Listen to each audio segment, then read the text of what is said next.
Alternative Dig Talk. Real issues, real talk. Fellow citizens, following the sequence of events, Uganda seems to be at political crossroads.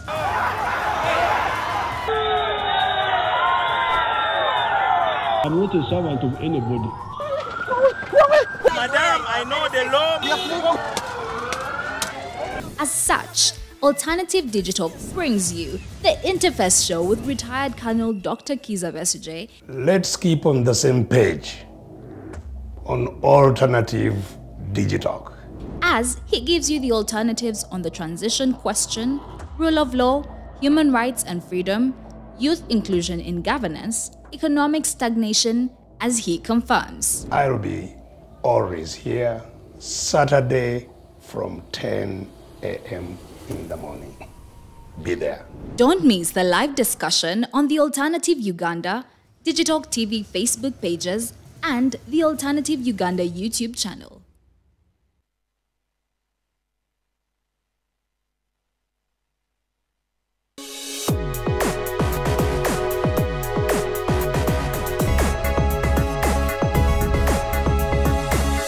The Alternative Dig Talk.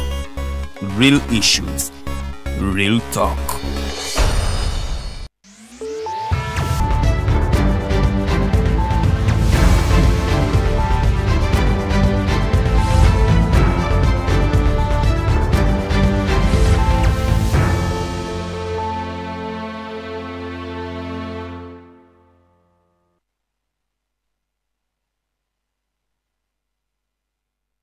Ongeza kalungi gwe munanga twekuumiddeko program gyogenda maaso n'okubanga olaba the voltage g'amasannyalaze gennyini buli lwakutaano ssaawa ebeeremu yakawungeezi okutuukira ddala ku ssaawa 3 ez'ekiro. Nze Omumbejja Luwedde Lilian era nga nkwaniriza nnyo gwe munanga twekuumiddeko. Tuli butereevu ku peegi zaffe The Alternative Uganda ne Digital TV ku Facebook gye mikutuko osobola okubanga ate otufunira. Tugenda kuba munnaye twogera ku nsonga ez'enjawulo z'otasaanidde kubeera nga ate osubwa oba obuusa amaaso. Ebigenda maaso mu ggwanga biyitirivu nnyo naye tugenda kuba tubikoonako kimu ku kimu kale naawe atuddeeyo osobole okuba nga munnange wekkaanyiza ddala bulungi nnyo. Tugenda kuba tuyitako kwogera kw'omukulembeze w'eggwanga nga tukubaganyako ebirowoozo munnaye twebuuza okwogera kwe kwazeemu ebibuuzo bannayuganda bibadde beebuuza ku nsonga z'ebyokwerinda. Tugenda kuba tubyogerako era tulakkalira wabula ate nga tetunaba kubanga tutuukayo eyo ensonga nnyingi nnyo ezikoze amawulire mu ggwanga.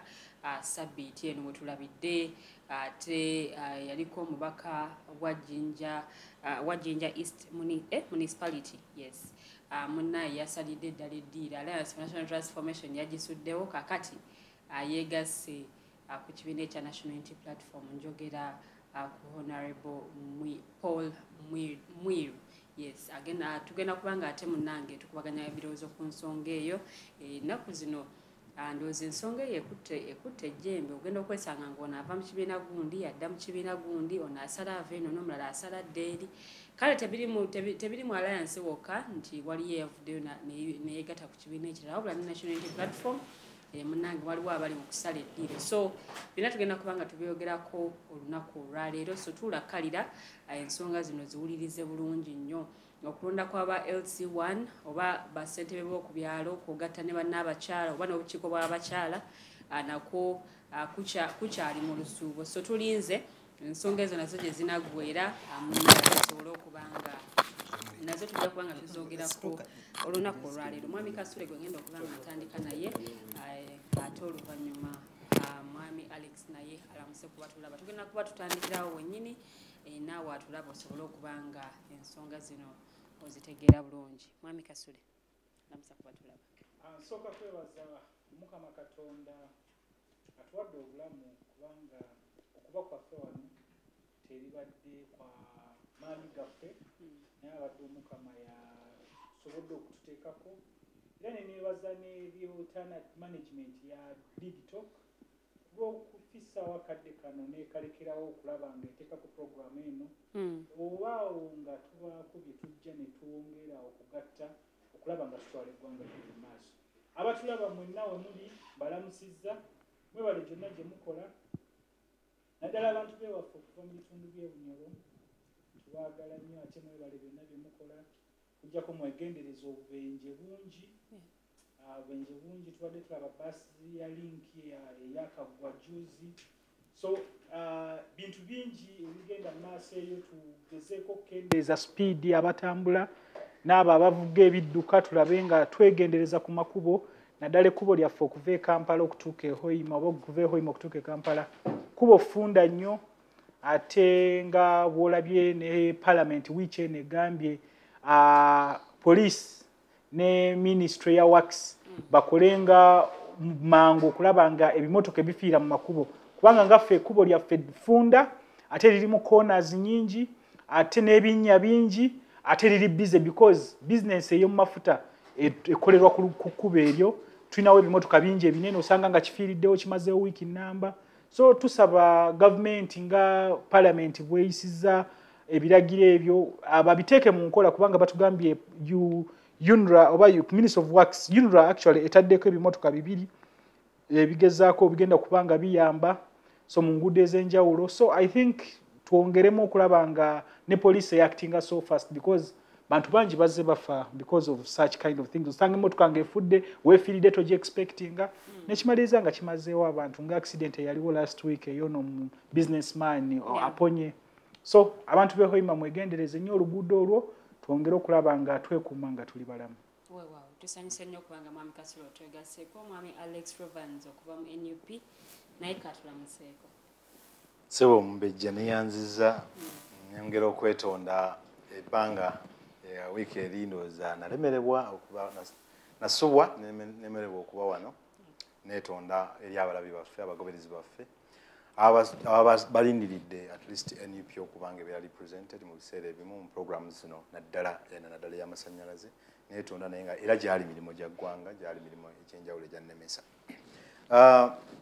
nga mbabuuzaako nze Lwanyaga Alex Rovans atula ku lukiiko lw'ebyokulonda mu kibiina kya NUP tuli beesiimu okubanga mutuwa platform eno okwongerako ettoffaali ku ebyo ebiba bibaddewo mu wiiki obw'olumu olala ne twogera ku ebyo ebikwata ku ggwanga in general nga naye ekigendererwa kya kulaba nti eggwanga lyaffe liva ku mutendera liva mu mbeera ebaddewo nga tetuyamba aba nga tetugasanga eggwanga ne tuteekawo ebirowoozo ebiyinza okuba nga abawuliriza n'abagoberera n'abo abayanjawulo basobola okupiikinga ku ebyo ebitono bye twetugasseeko okufuna ekyenjawulo mu nteekateeka eggwanga ery'enjawulo so tusaasira era nsaasira abo bafunye ebitali bibatasabye Katonda naye n'abibawanga bo tebabyagadde kiba kya nnaku naye ng'ate Katonda yagaba era yatujjako oba yatuwa ebyo ebyenjawulo ne tusanyukira ku abo abafunye ebissanyu abafunyiza abazadde abongeddeko ku ebyo ku bulamu bwabwe nga beegasseeko tubebalizaako Katonda twongera okumusaba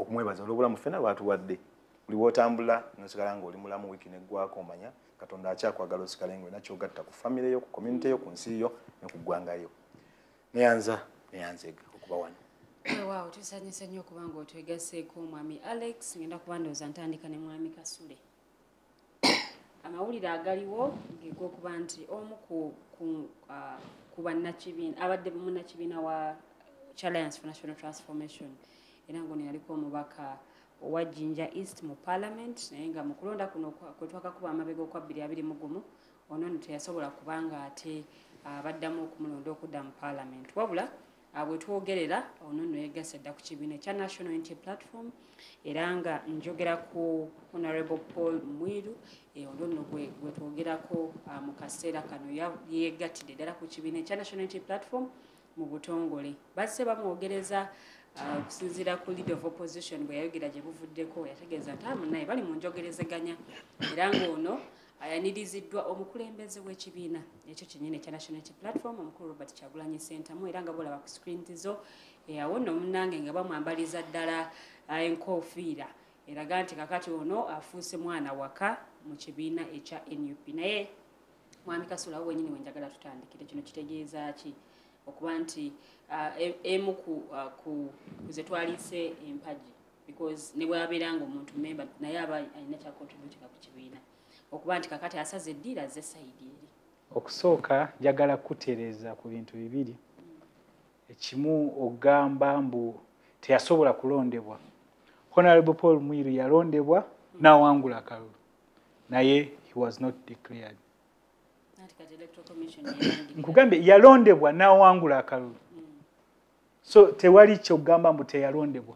Yalondebwa n'awangula akalulu. Only that he was not declared. N'agenda mu kooti ebyali mu kooti wabiraba. He had all the evidence. So ekyo it is tujja kyogerako mu maaso lwaki kyali bwe kityo ne lwaki kyagenda bwe kityo. Then ekyokubiri kye njagala okutereeza. Honorable Paul Mwiru tabadde just member. But he has been one of the founder members. Founding members of Alliance. Yes, aba ANT.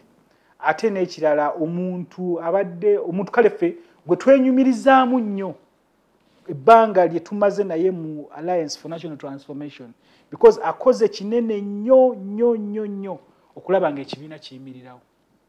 So era ffe actually tusooka kumwebaza ku ebyo byakoze eki byakoledde ekibiina. Ate ne twongera n'okumwebaza mbuno tabadde ng'abalala bano be tulaba mbukati agenze wa Mwami Museveni bamulabye wa Muhoozi bakoze eki akyali ku struggle. Maybe oba oliawo approach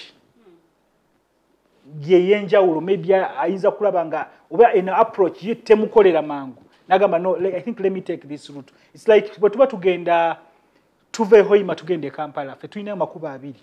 Waliwo asobola okuyita Masindi, waliwo asobola okuyita waliwo asobola okuyita Kiboga. Naye nga fenna destination je tuliko je tutambula je tulaga fenna tugenda Kampala. So bwe mubeerawo nga muina that contradiction mutuuse ku junction abagende Kampala abagende akuyite Masindi abagende okuyite Kiboga. Ne musalawo ne mugamba no ab'Ekiboga muyiteeyo n'abe Masindi muyiteeyo tusisinkanewa e Kampala. Nze kyenjagala okwebaza ku Honorable Paul Mwiru mbu regardless of byonna okusomozebwa kwayiseemu kubanga Honorable Paul Mwiru nkugambye yawangula akalulu n'agenda mu kooti. Bwe yava mu kooti naye ne bamunyigiriza ne bamuteekako ne cost up to now actually akyasasula sente ezitali wansi wa like 400-500 million. Oshegere so omuntu okubeera nga regardless of all those struggles, regardless of all that pressure mutasobodde kuvaayo nga bano betuzze tulaba mbu bagenze wa Muhoozi bagenze wa Museveni mbu agambye nsigala mu struggle yakulaba nga kununula eggwanga lino because the ultimate goal fena gye tuliko yakulaba nga tutereze eggwanga lino yakulaba nga tununula eggwanga lino. So nze Honorable Paul Mwiru bw'aba avuddeyo ng'agamba nze kati ngenze byenkola njagala bikolako ku speed ate nsuubira this vehicle can give esobola okuhesitaninga what we are fighting for. Yes. To me I think I have no problem. Oyo mukwano gwaffe and too as a party he has engaged us. It's not that by surprise he has engaged us and for us you know Lilian fe kibiina kyaffe to standing ku values. One of the values tuina mulimu respect. We respect everyone's decision. Omuntu bw'asalawo n'agamba I feel this is ate tubeera na open dialogue to discussing ne tulaba ebintu kino kinaatambula kino kikola oba kino tekikola. We have had I think like 6 months extensively discussing about this and there are members who were like I think no things must be done like this. Oba fe twagala tukole bwe tuti why don't we have a merge as the opposition. Waliyo n'amaloboozi bwegati agagamba no I think as opposition lwaki fena tetwefuna ne tubeera because even ku ground yes ku ground abantu batugamba like for instance akaluka 2021 twagenda nga buli kibiina ky'ebyobufuzi kitumanyi wane kyamaanyi Democratic Party maybe apart from UPC Democratic Party yalina presidential candidate, Forum for Democratic Change ngayina presidential candidate, ANT ngayina presidential candidate, National Unity Platform ngayina presidential candidate. Yes, nga waliko ne ba independents abaliwo. Naye nze tunulidde nnyo bino ebibiina by'obufuzi. Abana Uganda bonna bone batulaga mbuno no I think fe eddoboozi lyaffe lyonna tugenda kuliteeka behind this particular person. Kubanga abantu batusaba ne batugamba why don't you come as one? Of course because of very many challenges zomanye ziri mu politics ne selfishness eri mu politics ne tulemererwa okola ki to give Ugandans a single candidate. But abana Uganda bote balemererwa kwekyo, they singled out one person ne balonda and that was His Excellency Robert Kyagulanyi Ssentamu. Era sigamba mbuno bya kunyakula kalulu singa budde buno ye president weggwanga linaafuga because akalulu yakawangula bannayuganda bakamuweereza regardless of all the challenges ezaakoza ki ezaalimu. So nze kyeŋŋamba budde buno Honorable Paul Mwiru gy'alaze ffenna ekiruubirirwa kyaffe kyakulaba nga tununula ggwanga lino. Ate nze neebaza nnyo Katonda muno tavudde mu ANT ng'agenda wa because you see we are fighting for democracy.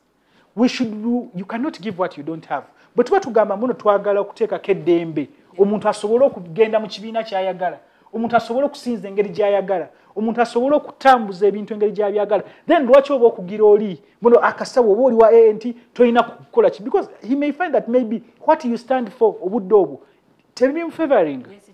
Yes, alaba tebikola ki nagamba no, I think I need to play like this. So to me I think Honorable Paul Mwiru gy'alaze ate manyi he will be more productive because bw'otunulira mu kulonda okwaggwa Busoga sub-region Mwami Museveni ne bye baalangirira still Honorable Kyagulanyi yakola ki yawangula singa tugenda n'ebyo bye baalangirira wadde nga yandibadde n'ekisinga ku ekyo singa temwalimu obukujjukujju obwalimu. So meaning that Busoga as a region erina politics waayo kati weekola ki weemutambuliza. And I think maybe Honorable Paul alabye n'agamba no, I think I need to move with these people because he's a strong leader. Abaddewo ekitegeeza bw'aba atambudde n'abantu engeri n'eddoboozi ly'abantu kye bagamba sobola okutwanguyiza okukola ki okutwala struggle yaffe mu maaso. So to me, I think it is something that we as the Alliance for National Transformation, well, we've lost a very strong pillar, but he good enough tagenze because we are still working together. We've been working with National Unity Platform on many things. We may disagree on some other things, but I think on most of the things, we are one of the political parties etavanga to attack our sister political parties as in opposition. Because like some of us, abamu abali mu alliance, to have mu FDC. But why we decided we chose the Tugamba, no, I think though FDC were na yetu feeling that we don't have maybe space to exercise what chichiche tukolachi chetukiririzamu.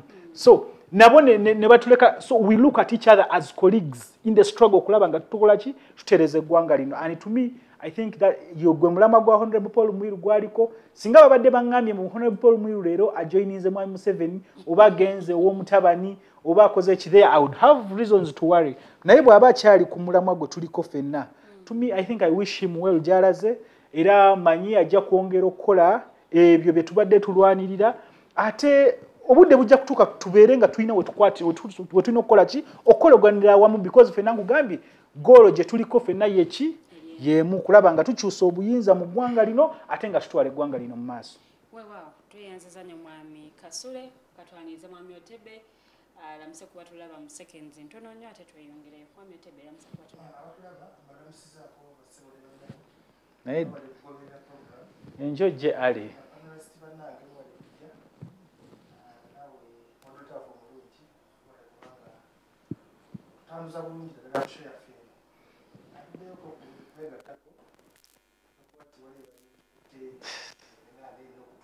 ade mweyigiriza okunywa ku kakofi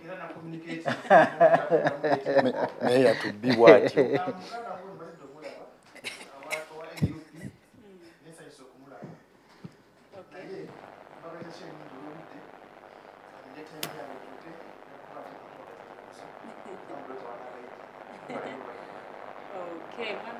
Nsanya kubanga otwegaseeko naye nga sinaba kubanga nkomawo ewuwo ojja kutubuulira ku bigenda mu maaso ensonga zino ziri very serious. Tulaba abantu basala eddiiro okuva eno bano basala baba mu kibiina A badda mu kibiina B waliwo bava mu opposition ne badda mu ruling government oba ne badda mu kibiina ekiri mu buyinza. Kale kwe kugamba bintu byakusala ddiiro okuva eno neri naye eyo nga sinaba kutuukayo sinaba kujjawo Mwami Otebe katandikire wa Mwami Alex ne NUP loza ewammwe nayo bwe bito bwe biri kakati sofa ababaka babiri basaze bagenze mu MK movement ne wakubadde bo bagamba ekibiina bakyakirimu. Kino kitegeeza ki gye muli? Neyanzege. One, ndowooza omuntu yandibadde asinga okusanyuka yandibadde Paul Mwiru, the honorable. Yeah. Yegasse gye yava. Lwaki ngamba nti akomyewo gye yava aze maanyi g'abantu aga people power kubanga abajjukira obulungi nga people power efuna emirandira ng'etandika yali by election emu ku by elections ezaleeta ettutumu yali ya Paul Mwiru eryoka eveeko tuddeko eyakasiyano wadduli ateyo yatabangula buli kintu mu ggwanga because bwe bagambira abantu 10 nti bakwata ejjinya bali kuba emmotoka y'omusajja omu so mwami Mwiru ebyaliwo because as a movement as people power movement yali registered buli omu ndowooza mu bulamu bw'ensi eno asobola okuba ne interest asobola okuba n'ekigendererwa n'agamba under a political party nja kuba na anti ogutaali musango naye ng'era akyasaba people power ebenga eri mabegawe mu discussions ezimu titulwandibaddewo na candidate mu kitundu ekyo kubanga yali yagamba akkiririza mu people power however ku ballot oba kwewandiisa nga yeewandiisiza under anti because as a political party yali ajoyininze mu kiseera ekyo nga balowooza nti people power egenda kubanga tegenda kuligestalinga bantu lwa ku kibiina bajja kuba bagoberera maanyi ga muntu bamuwagire direct until NUP yingirawo mu 22 July awo baminga naye yakola decision ye eyokuba n'ekibiina kyona bitambula nga akyayagala people power ebenge eri mabegawe teteekawo candidate nenga tekyali ate kyangu kyabutabona candidate era awo mu constituency yemu twalinawo candidate ayitibwa honorable Muyiga naye era Mwiru yamubeerako mu maaso akitegeeza mu bulamu bw'obukulembeze obwa Paul Mwiru amaanyi ge abadde agayina so akyusiza bukyusa front wagenda kuzanyira nga bw'olaba Man U, Arsenal, Man City waliwo lwetuwa abazannyi ab'amaanyi waliwo lwetuwa abanafunga emaze obbakenenulamu naye ate ono simukenenulemu wanjawulo era nga omukulu bwagaye mukulu Kasule tamwogeddeeko bubi omanyi bagajova toyombe gyotera okudda usanga byonna ebiriwo omukulu akyazanya amagulu gombi gasamba ne gyabadde asamba omudde nga amugerako bulungi neno jazze azze ne tiimu y'abantu abagenda mu 2 oba 3 mu kitundu kyekimu busoga leero bayingiza abantu abagenda mu 5 only that the big person has been Paul Mwiru which is important very important because as a sub-region ng'erina district 12 bwebeera ng'erimu abantu abo ab'enkizo abasalawo oba aboogera ne wabaawo eddoboozi ne liwulibwa mu district 12 babanjawulo nti bwakujoyininga oba bwayegatta ku force of change with one cause owulira nga kyo kyanjawulo so twongera okumwebaza okusalawo okukyogera mu lwatu nekitabeera mu nkukutu okubanga okubuzaabuza ekibiina because covert work obwolumu eyamba abali munda naye abali ebweru tebayamba singa batuuka ne bakiraba bulabi nti omusajja ono batutambula naye nga tulowooza wa anti naye ng'ate ebikolwa bibiwagira NUP so olwaliro bwakisazeewo n'akyatula mu bwatu kitegeeza n'abamugoberera agenda bategeezamu n'ebbanga aliina erimala kyetusinga okwebaza nti Mwiru y'omu ku bantu abatalaze ennyo interest but ebintu yabadde abitambuza ku lwa commitment olw'ekitundu kyakulembera oba kyabayagala okukiikirira okuba nti kikyukako ne kibeerako ekyenjawulo so tumwebaza naye ndowooza omukulu Kasolda agambye nti ebibiina bino byandibadde birina enkola etegeera nti wana amaanyi tugayina bwe tutateekawo candidate yagala okujjukiza tulina akalulu akaali busongole eyo kaseese FDC neteekawo candidate NUP nebeera ne candidate nga NRM erina candidate NT ne wagira NUP yes naye ogenda okumaliza of course anti yali mabega waffe through omukyalo oyo former lop naye tugenda okumaliza nga FDC candidate alina obululu 15,700 nga NUP candidate alina obululu 15,400 NRM nga alina kakaaga 6,700 so you are like if these people had found the reason to join osanga bana ababiri ne batadividinga bululu then ale mwadi yandibadde byo naye akola byonna byakola yabba nnyo ne wadde mukubbo oku ne yandiso dada kufuna busobozi bukubisaamu nti atefune ku mubiri bandi yewa kakaaga 700 so kitegeeza nti osanga mu kiseera the communication to be positive and agree where there is possibility of finding a strong candidate that can lead the flow as well as leading a front y'abantu abakkiriza mu nkyukakyuka n'agi leading for the betterment of success tunuya parliament ya nga bweri olwaleero erimu aba MP 529 opposition egamba erinako 109 so wesanganga n'ekikumu omwenda kiri doubtful kubanga kati mawunga amaze okutwala ababe obanga yamaze okugenda bana abasigadde bakyali balinga kitengejja betegerera because oli kyabaga kyasobola okubeera tukyababala yes tukyababala naye ekikumu omwenda kiyinza okubanga weri singa waliwo amaanyi agagamba tukole bwe tuti waliwo bangi abatawangula because baddividing amaanyi ago during the campaign time ebigambo byeyogerera so there must be reason if this country can get better representation ng'amaanyi gakatiddwa okusobola okuvaayo okubanga tufuna fair arrangement kwa Museveni akakodo kabadde asinga okukola kwe kugamba abantu abaluzize mu kaluluke oba mu kaluluka primaries z'NRM timujenga independent ejo bamalira n'abalinda mu parliament they become NRM leaning. I can tell you without fear and contradiction of statement nti by independent bali 70 plus. Yes. Is it 90 or 70? But 50% of that bali NRM leaning. Why?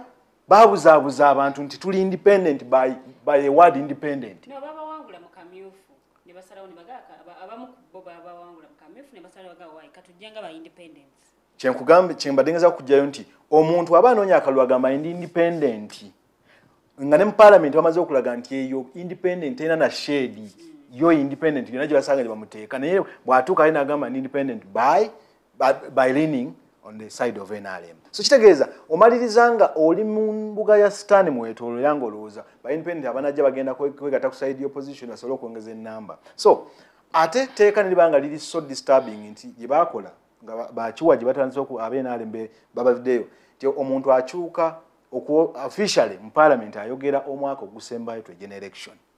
Kati nisigalanga ba independent bosalawo ne bagamba tugenda kudiringa ne NRM tujja kutambula nayo ne for you as opposition musigalanga muli batono you cannot put much resistance in terms of debate kubanga temwasobola kumanya kye mulina kukola ogenda okudiscussinga issues on the floor of parliament. So okujoininga kwa forces of change nizimanya ekyokukola mu budde those would be the ideal way to go.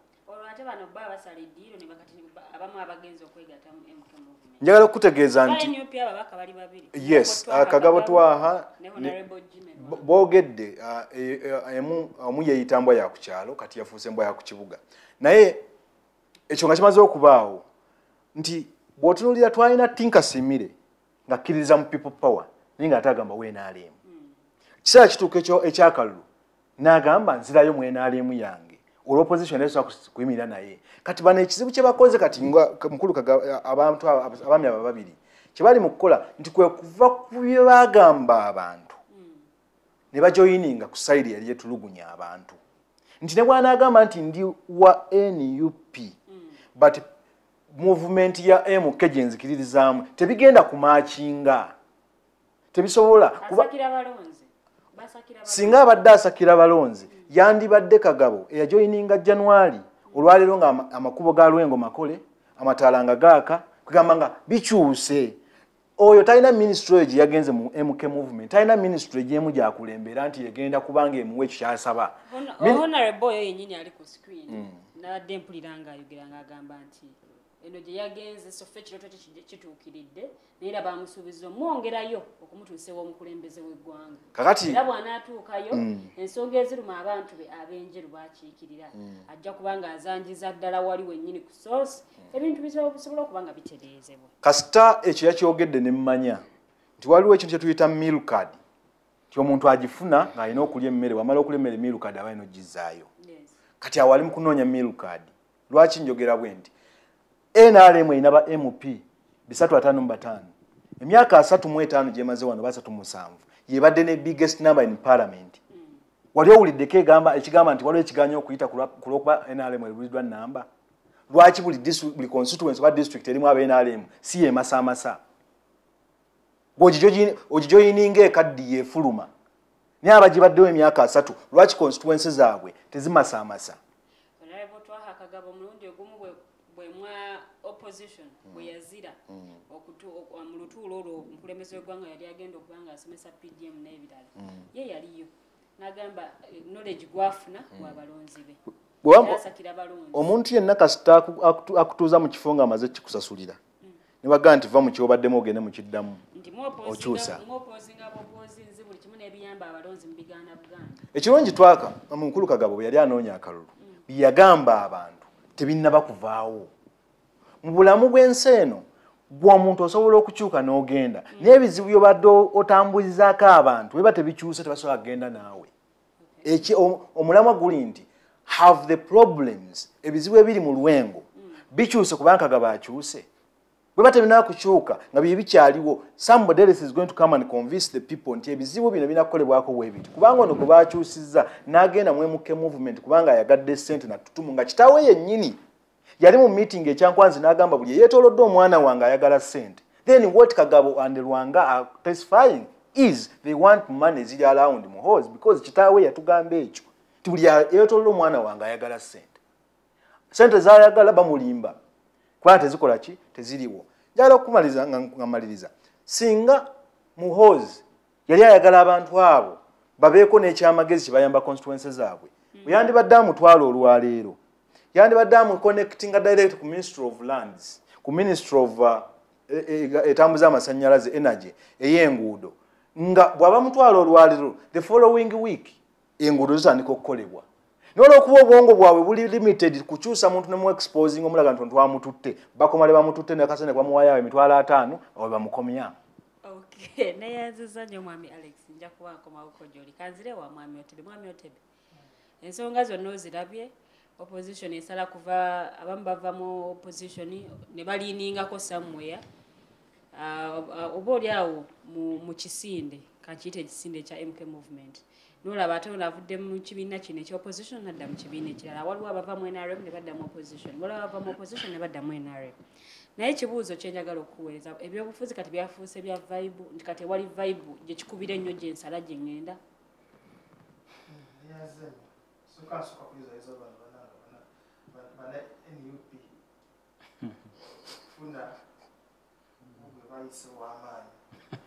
Era w'amaanyi. Okay.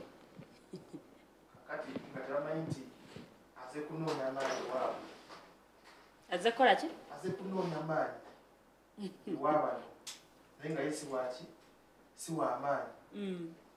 Kakati olwaleero tulina okutunda ebintu biri mu ggwanga.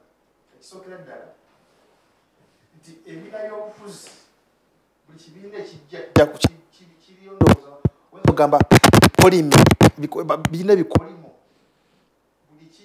kikola nekifuna vibe nga bw'ogambye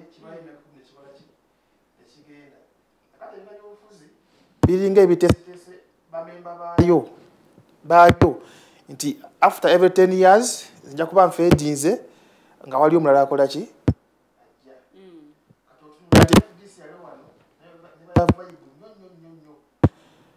nireta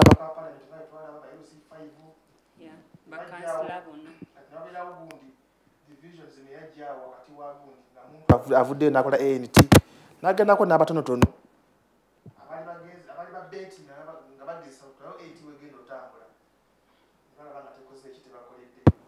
akati biba Mwiru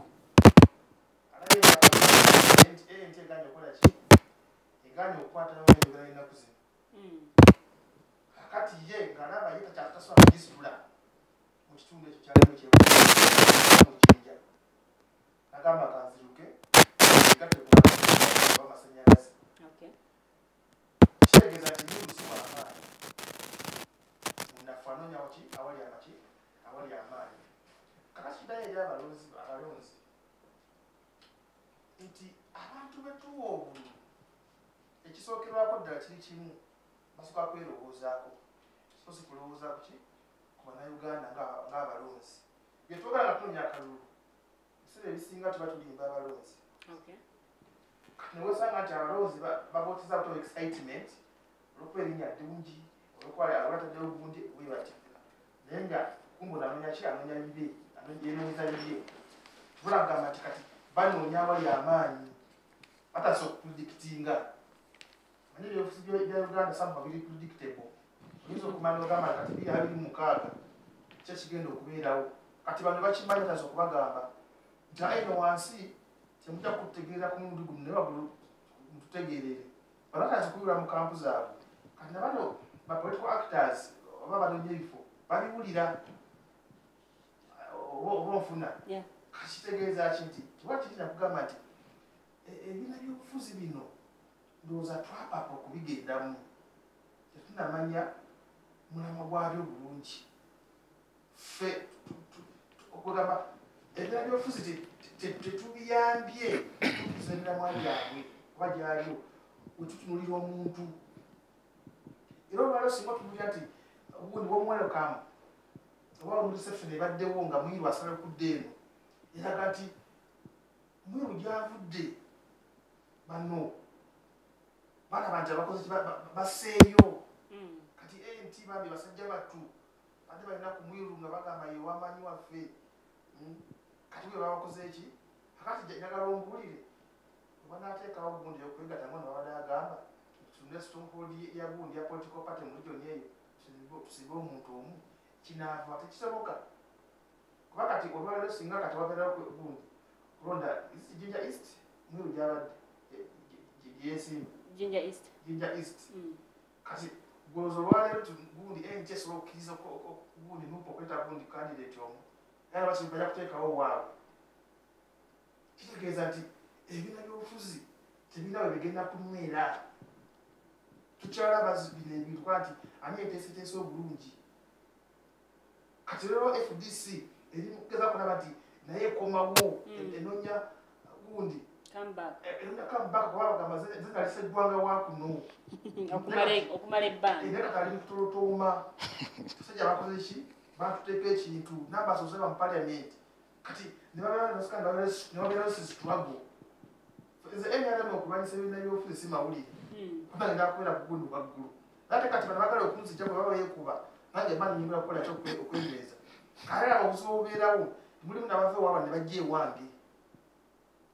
oba okitegeera so at the end of the day nze mbasasira omulonzi oli bwagenda okujja agambe nti nze ndi wa nupu ndi wa gundi wa FDC ndi wa gundi wa DP naye nga ekikulu kyalina talaba nti yesinga wano amaanyi gyebamposinga nayekola ki era kyakulaba nti ekintu kyobwegasi mu political parties mu opposition sikiwagira at the end of the day kulaba nti omwalina kyakkiririzaamu bane ku ekyo nti ekibiina ekimu ekisinga vayibu eseera ekyo kigenda okutwala abantu abasinga nga kyekirina abalungi singa tunulira gundi mu gundi besigi nga luzalusembe okujja kuba president 2016 nti bwe baatuka bagala kukola kikufominga gundi okandidate omu besigi gamba zitobulasobola kunesimbako gwe mbabazi gwani bukenya gwani wetudda wali wase tulaba abantu bagalani oba kitegeera buli omu ng'abanirira kintu kye abanirira supremacyomulembeze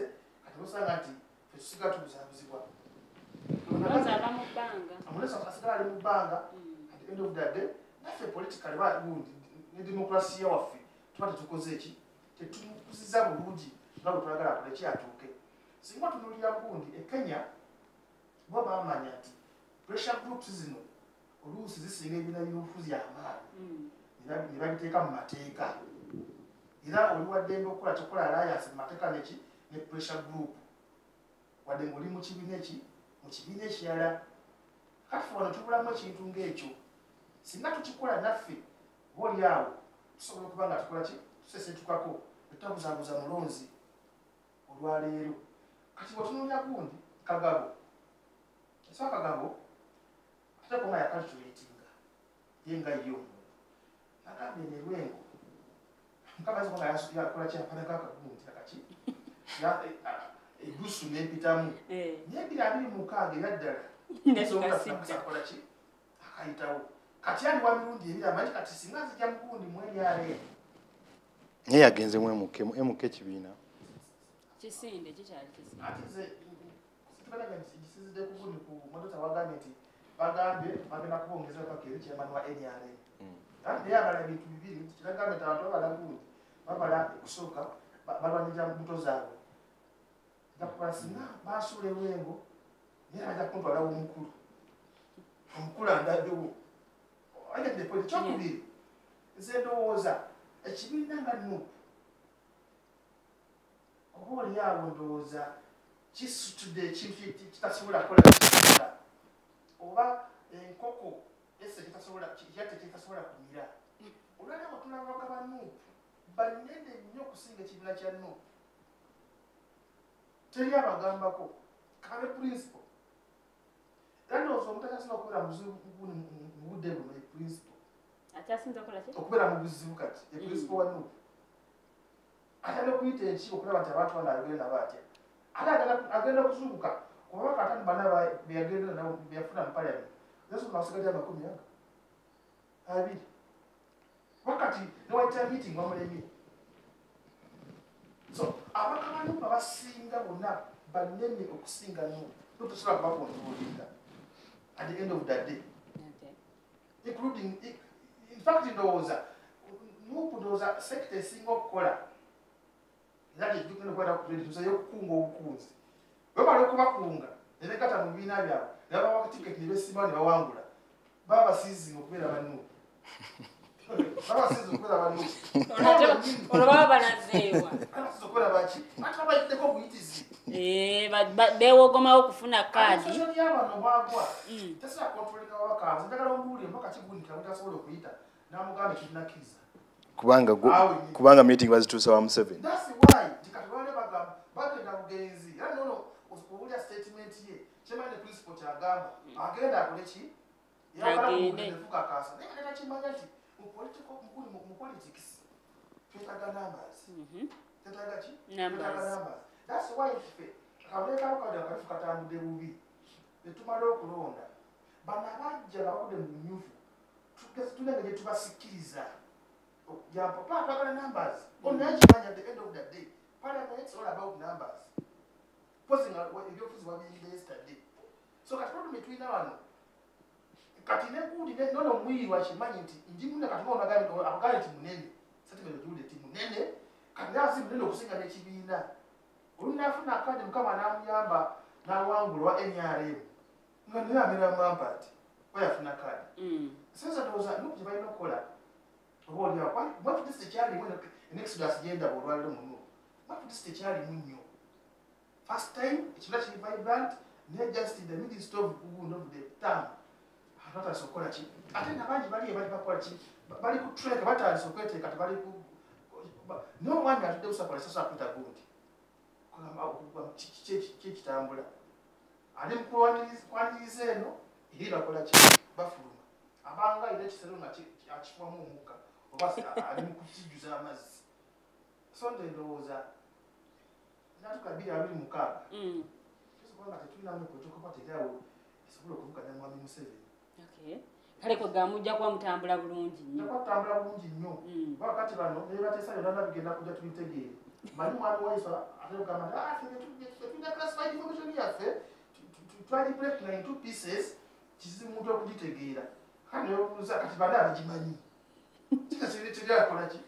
either tewali classified information gibalina oba buli omu agimanyi tujja kubifuna so Alex oli muvubuka muto ekibintu byobukwata buli nendowooza oli offside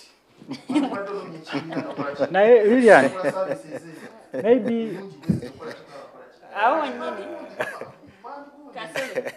kasole bizidde eggwanga abirete mwena rem naye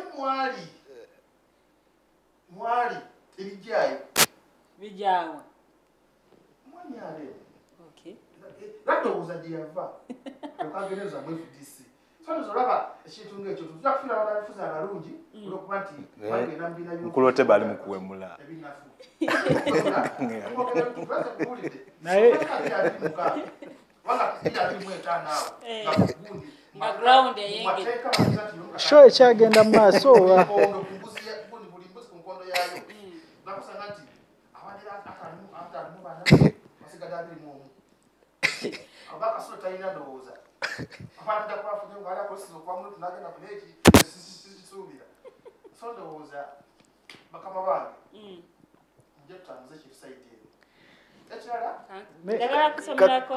kakati katono nnyo nange njagala katwale omuloleta katono nalabidde ddala ba MP ab'NRM abagamba nti bakkiririza mu MK okuli wekasambya n'omulala omukyala bagaba bakkiriza muki mwemuke kati ekibuuzo kiri nti bali divided nti bagobera mwemuke atagobera NRM.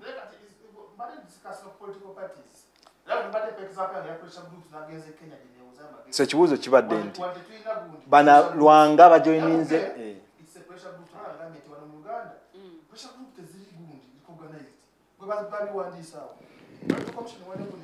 kati awo kitegeeza Lwanga bali mu kwegezaamu awo.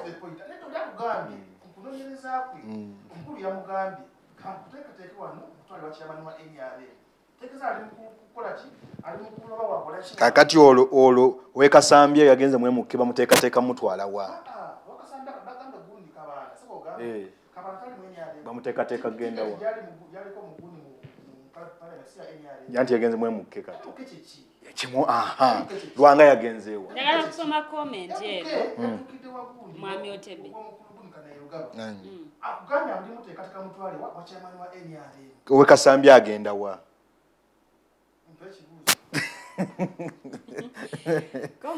ziri comments biri naye sooka egamba bweti egamba nze politics namuta politicians bwaba musambi oyasa bwaba basambi oyo musambi aba asambisa amagulu gombi kono neddyo songa n'emikono asobola n'ogikozesa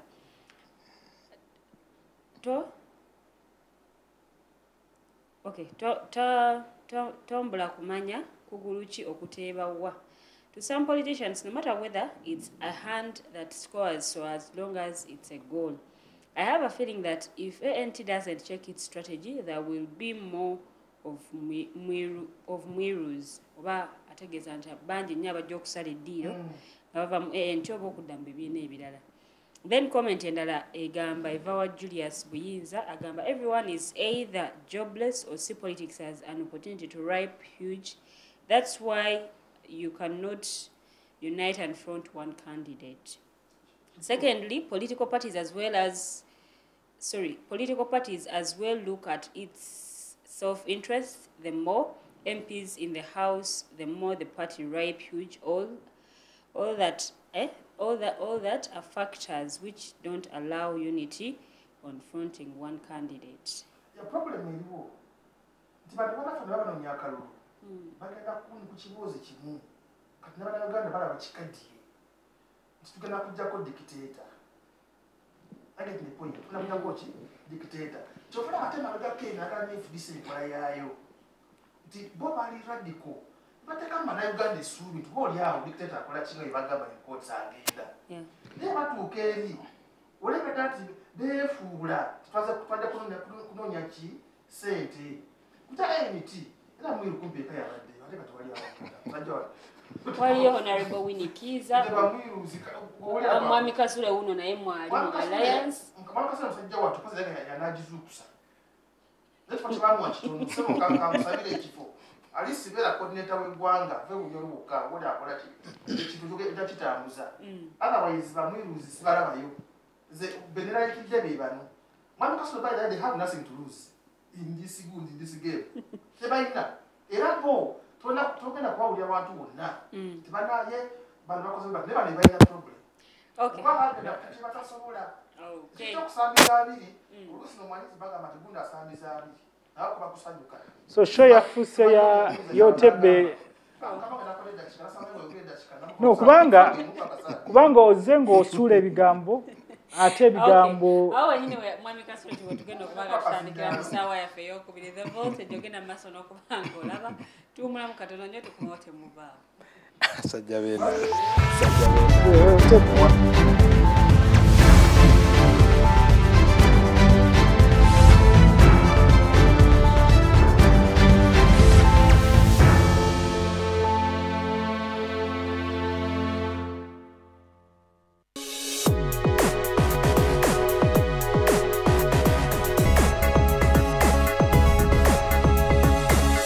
The Alternative Dig Talk.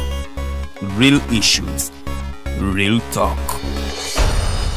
Fellow citizens, following the sequence of events, Uganda seems to be at political crossroads.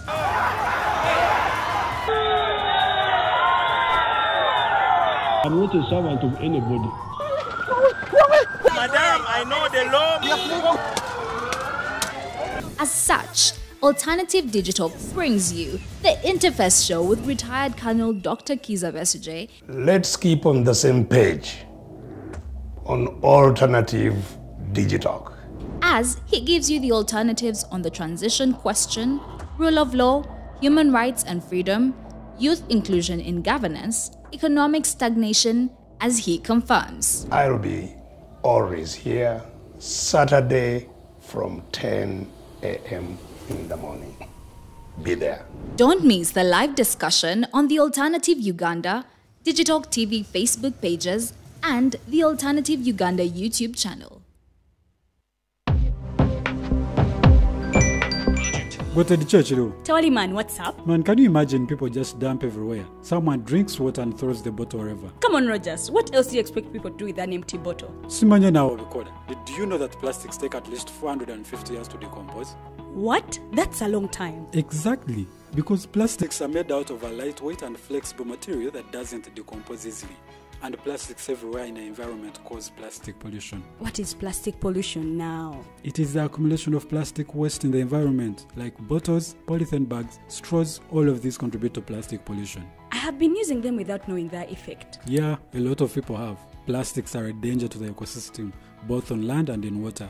So how can we overcome this problem? Is there something we can do? Oh yes, we can reduce by minimizing the use of plastics, reuse by repurposing them, or recycle by collecting and processing them into new products. Everyone wants to change the world, but no one wants to change themselves for the world. How about we change our habits for the world? And it starts with me and you. This message is brought to you by Alternative Digital.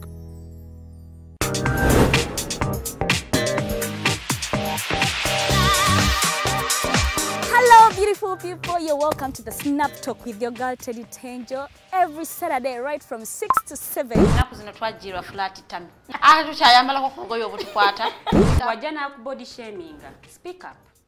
Gendo ba confronting obagambe ekyo kyemukola si kirungi. Towerabira nti tuli wano ku the Alternative Digital mukwano gwange gwali topic kiri wandyagadde twogereko. Is it about family? Ngati tata wange amanyira nkola n'obuvunanyizibwa nyina bungi era agezaako n'anyamba yambako yanda naye kumukubira kumubuuzaako noga mama we bali kunzaala. Is it outside family? Is it society? Oh, could it be relationships? Come and visit, call me. I miss you, bichi. Especially in better your good sinungi. Neno omuntu akwagalira mu season yaba takwagala ze nkubuulira. Just be commenting a topic yona gyandyagadde twogereko tujja kwa tujogera kwano ku the Alternative Digital ku share enganzi the Snap Talk.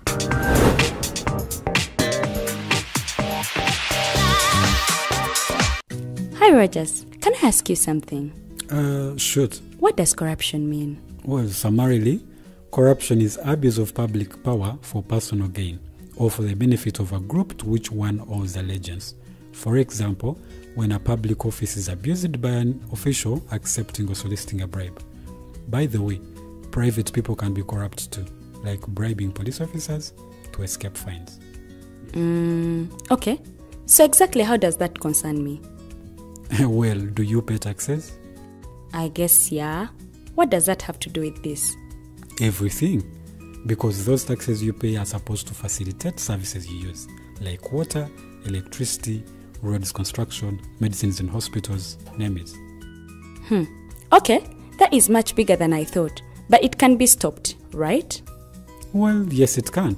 Although it may not be as easy as it sounds. And here is the reason why. Corruption roots are grounded in our country's social, political, economic, bureaucratic traditions and policies. So, what has kept it going this long? I mean, why don't we stop it? Well, the main reason why it has been here for so long is because institutions are weak, either as a result of poorly defined ethical standards of public service, weak administrative and financial systems, or ineffective watchdog agencies. What can we do to stop it? At a national level, we must focus on strengthening the independence and effectiveness of public institutions that fight corruption. At a personal level, we must commit to never giving a bribe. I promise I'll never give a bribe. Well, that's a great decision you have made. Me and you now have to spread this message to all our friends, If we all do our part, corruption will be normal. This message is brought to you by Alternative Digital.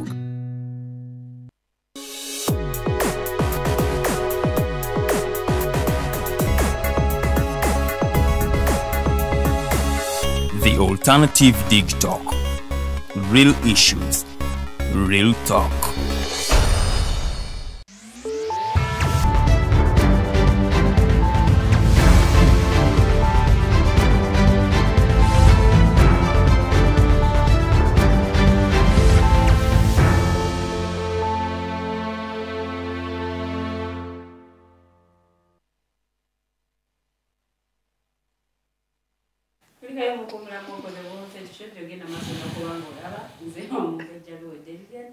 Okubanga ndi kutuusaako tuli mu ssaawa yaffe ey'okubiri era nga tuli mutere ku pages zaffe the Alternative Uganda ne Dictator ku Facebook ate emikutu kw'osobola okubanga ate etufunira era nga tutambulira ddala okuva ssaawa emu ey'akawungezi okutuukira ddala ate ku ssaawa 3 ez'ekiro nga twogera ku nsonga ez'enjawulo ezikwalana ku byobufuzi n'obukulembeze bwa Uganda, ensonga ez'eddembe ly'obuntu n'ensonga endala nnyingi nnyo ate ezigwa mu kkowe eryo zotasalidde kubeera nga ate naabwe osobwa okumanya era nga mu studios ndimu n'abakulu okuli omwami Kasule Ismail okuva mu kibiina ekya Alliance for National Transformation, mwami Alex Rovans Ranyaga ava mu kibiina ekya National Unity Platform, so nga ate mwami Otebe Robert Prince ava mu kibiina ekya National Resistance Movement. Tugenda mu maaso n'okuba nga tukayagala mu nsonga nga bwe zitambudde oba nga bwe zikoze amawulire wano mu ggwanga erya Uganda. Essaawa yaffe esoose tugiwunzise ate nga twogera ku nsonga ez'enjawulo. Tulaba kati ababaka basala ddiiro, ono ava sayidi eno adda sayidi eri, oli ava sayidi eri, kale naye nadda sayidi eri, ndowooza buli omu anoonya awawulirira mirembe oba olyawo. Naye y'ensonga nayo ndowooza tumaze okuba nga tugikwaganyako ebirowoozo, naye nga sinaba okuba nga nayogerayo ku nsonga endala. Mwami Kasule twagende mukuumulamu yabadde alina ensonga ng'emu gy'ayagala okuba ng'ayisaawo, then oluvannyuma ate tweyongere. Mwami Kasule azendala mukatuweereza. Mukyala Lilian, programu eno programu nkulu nnyo era n'erinnya lye baasalawo okukiyita the voltage, sanyalaze gennyini, ate n'omubala gwa the digital, real issues, real talk. So bwe tubeera wano tuleme okuleeta ebibooziboozi.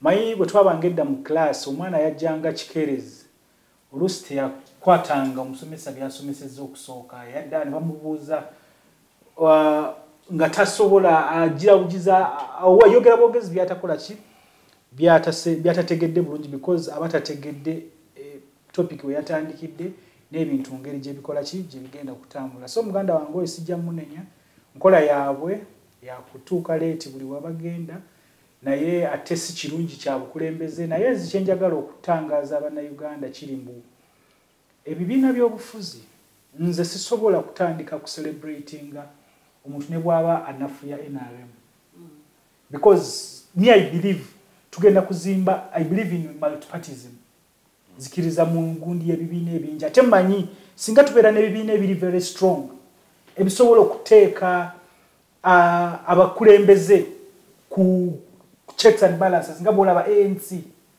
eri mu government naye omukulembeze bw'aleeta ogundi bw'agezaako okugira ng'ekibiina kisobola omukomperi nga kimuteeka to order. To me, that's what I believe in. So I don't believe in anyone who tries to undermine political parties. So mwami Otebe byayogerako tali mu kubitegeera. Njagala muweereza history background ntono nnyo about NRM UPM. Mwami Museveni bwe yagenda entungamo gye bamuzaala, Mwami Museveni bwe yatuuka entungamo yafuna olukiiko lw'abantu abaliwo less than 10 people. Yaliwo ne Kategaya. Naye Kategaya yali mwana ng'amazzi yakava mu ssomero muvubuka ng'asomye amateeka ng'ekyalo kimwenyumirizaamu nga bamanyi omuvubuka waffe ono kati gwe tufunye yagenda okubeera tooci beeyala w'ekyalo kino. Kati bwe baamulaba ne Mwami Museveni nga bazze balina bye boogera, yalaga kati bannange noono waffe gwe tubadde tukoze ki? Tumanyi naye kati agenze mu bibiina ebitakola ki? Mwami Museveni bwe yeesimbawo yafuna entebe egi naye yennyini baamuwangula. Yafuna entebe emu ya Crispus Kiyonga. Ate naye Crispus Kiyonga ogifuna kubanga bagamba UPC ogundi yaliwo wa DP bamutta. candidate yali agenda okuwangula ng'asobola okuwangula yafa mu ngeri etakola ki etategeeragana abantu kwe kulonda ani Crispus Kiyonga ekitegeeza Museveni naye bwe yajja bamunafuya bali tebasuubira mbu agenda kujja wano atufuga emyaka 40. So nze I don't believe as long as we can even remain 5 people naye bwe tuba tumanyi muno kye tukkiririzaamu ekibiina ne bwe kibeeramu abantu 5 naye nga mumanyi bwe muba mugambye mbwe ekkubo liryawo mu kisenge awo mugenda okukitambula mukole ki mukiyitemu kubanga kitutawaanya mu ggwanga lino everything taking it as mass mass party universal everything universal primary education universal parliament universal everything kunywa coffee bagambye universal coffee Mami Kasule what muzima NT yamwe nakuwadde obudde so bwe tuba twagala okutambuza eggwanga lino tufune abantu abeesimbu because iffe kye tuliko kye tugezaako okukola mu ANT bangi bayinza butakitegeera isolaba bwe baba bazimba ekizimbe kino ekizimbe nga bagenda okuzimba kalina bagenda kusuusa kalina mwe mutera okulaba kutunulira ekibaati nga temumanyi kiwansi kye bakola ki kye basimyeyo basima wansi ne batandika okujja waggulu bagenda okujjawo ekibaati olaba ekizimbe nga Mapeera House so fenaffe tugezaako tukkiririza mbuno bwe tuba tuzimbye ekibiina ekirina omuzinzi wansi kisobola okuyamba eggwanga lino because let me tell you there is no doubt change is going to come in this country so entieri wansi egenda kukola ki egenda kujja mu gundi mu ggwanga lino naye tulina twetegese tutya okulaba nga tukoze kyovola banze I don't sinafuya kibiina kya byabufuzi byonna oba nope I want them to build kyovola nze nvumirira nnyo Mwami Museveni atunuuzaamu the money politics mu buli kimu kyonna jenga alagala ababaka ba parliament abagule kubanga balina ebizibu balina amabanja because they commercialize the politics but if things are moving bulungi ng'omuntu bakulonda because of the programs zoina bakulonda because of what you stand for okitegera sigamba kikubanga even if we have strong institutions nga zikola wano ng'ate bino tebe byayogere byakalulu fena tubadde mu bululu nze gwogamba mbuno ANT is a weak party is a whatever nze nagenda mu kalulu n'empangula I was not declared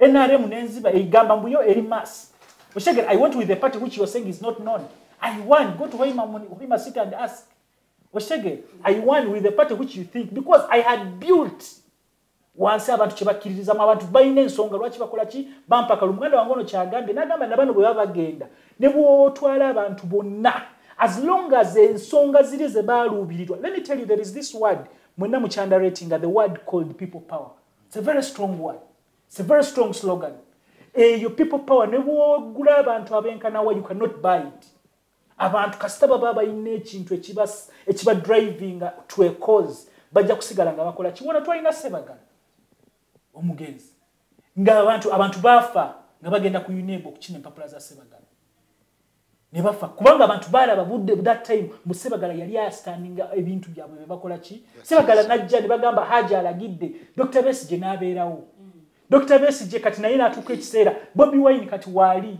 era buli woogenda buli omu akugamba yoyo mukulembeze waki society yejja kuba oba bakagabo bajja genda oba bakikyobola nze kugambye I don't sina mugundi yonna yogamba Paul Mwiru has changed political party as long as he goes in the National Unity Platform n'akizimba ng'ekibiina kye twagala okulaba nga kitwala eggwanga lino mu maaso n'akola ebyo ebiraba muno twagala kutwala eggwanga lino mu maaso sina kizibu nakyo naye nze omuntu gwe nina ekizibu naye ayagala okumenya ebibiina ayagala okumenya eggwanga lino ayagala okuzza eggwanga lino emabega nziza nnyo Mwami Kasule ndowooza ensonga etugenda kubanga tugivaako ate tukoneko ku nsonga endala ey'okwogera ku mukulembeze w'eggwanga okulunaku olw'eggulu yayogedde ku nsonga y'ebyokwerinda naye twebuuza okwogera kwe kwazzemu ebibuuzo Bannayuganda bye babadde beebuuza yayogedde ku nsonga ya ADF n'ebirala bingi nnyo byabadde mu kwogera kwe era ngaawe tugenda okubanga tutandikira ngenda kuba ntandika ku mulundi guno ne Mwami Otebe okwogera kw'omukulembeze w'eggwanga okw'eggulu